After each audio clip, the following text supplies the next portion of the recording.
There you go. Mr. J. Cutler. Dude, you were grinding for so long. And I lost next.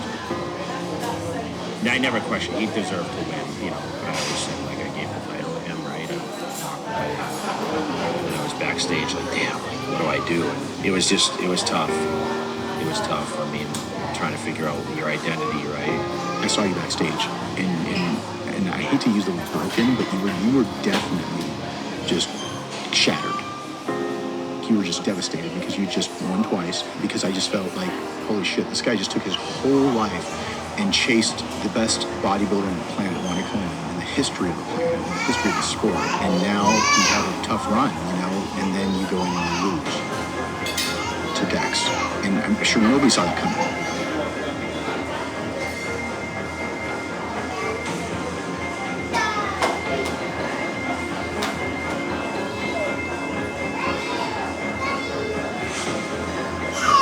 Each year he wasn't getting much better than he was the previous year, so he was getting worse and worse. And that was the talk before the show. If I wasn't at my best, I would lose. And I just knew I could beat him that show. I knew he wasn't going to be on.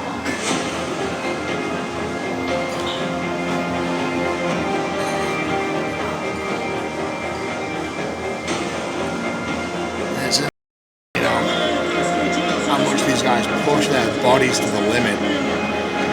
You don't show much emotion because that's just who you are, but I could just tell that the energy was taken away from you.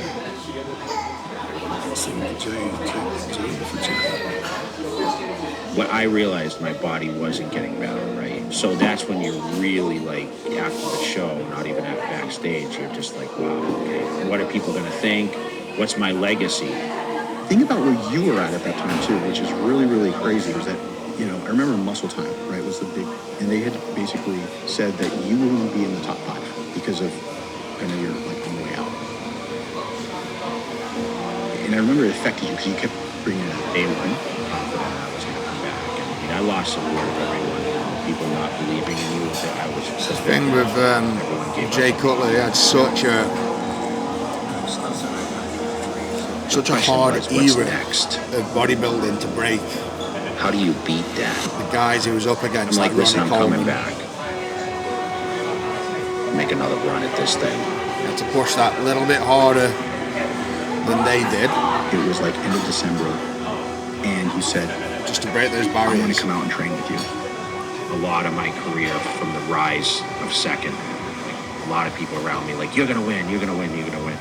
So it was kind of nice to go into that show. It gave me more drive and focus and determination to be better because we didn't know what the body was going to unfold like. We both never realized it.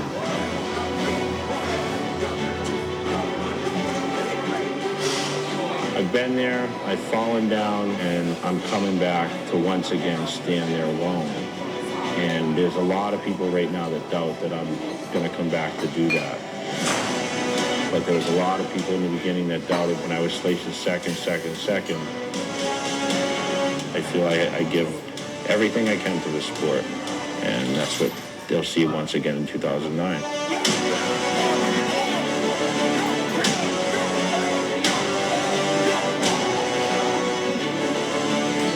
Size them. Limbs. And then, but you didn't give up. That was the thing. You didn't give up. You went in and you said, I'm going to do this again.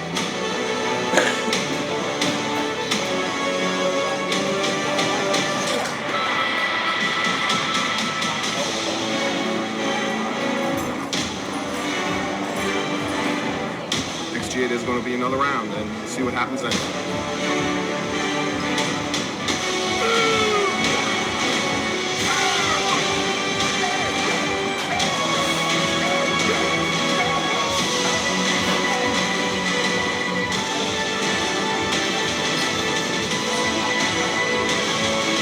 Started to build your confidence as we got closer.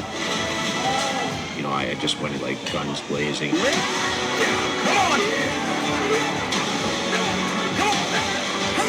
It was all that hard work, everything else, and there's so much buildup and so much pressure. I'm coming, man.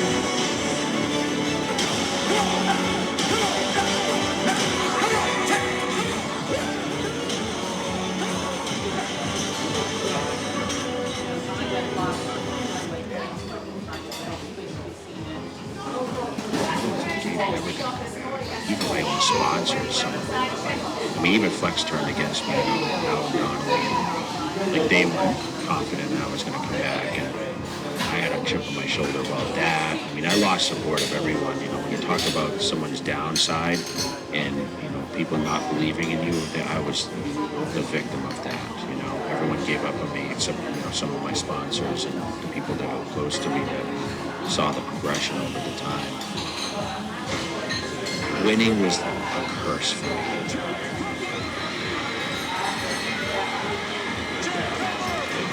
Because I got satisfied very easily. Underdog worked better for me. It did. Always. It's been 6 years trying to win that title and take it from Ronnie, and it only took him 2 years to give it back. And no one in the history of this contest has ever lost the contest and come back and reclaim the Sandot Trophy, and that's what Jay's trying to do. Potentially, he could still win the contest if he got in the best shape he's ever been in. But he hasn't done that for a few years, and you have to ask why he hasn't done that. Yeah, you looked at the picture and you said to me, who's that? That was a very exciting point because everybody was just waiting, literally on the edge of their seats. You don't realize what you have. Because I remember hearing gasps in the audience. That preparation, being the underdog again, worse than ever. Like, I had never been that much of an underdog. Just in awe. Like, when I took my clothes off and everyone's like, oh, you know, this isn't the same guy. Show me. I walked out on that stage that night.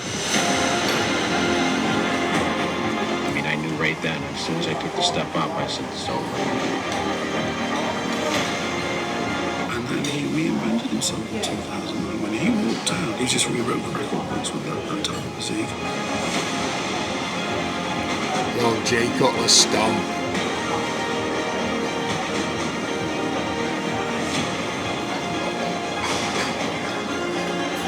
This year, it's a whole different ballgame.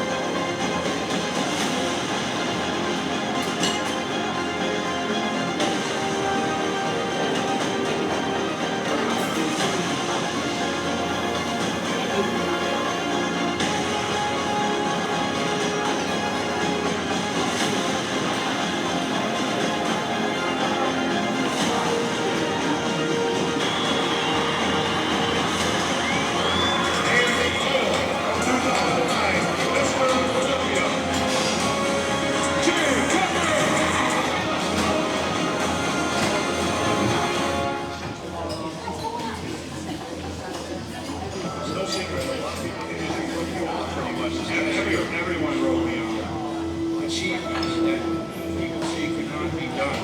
I've done what everyone said they can't be done. You know, that was a great feeling. I never had felt that before, even in '06.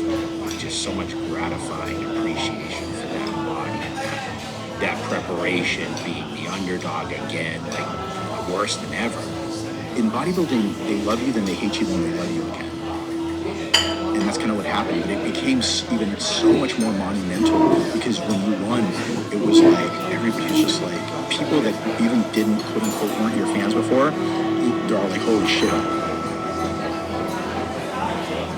I want to make the improvements and be better than I ever had. I want to see change in my physique that people say that can't happen. I've always been against the odds. I've always been the guy that, you know, in the beginning they said I'd never be a pro bodybuilder. And then, you know, it turned into, once I turned professional, I was told I'd never be a good pro bodybuilder. And then, you know, I won one professional show. They said, well, you can't win the big one. And then I won the big one. And, you know, there's still always ways that people try to tear you down. But I know what physique that I want to build.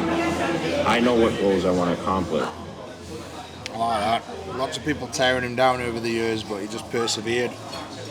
Kept pushing, kept training, and then came out on top more than once. Got a lot of time for Jay, nice guy as well.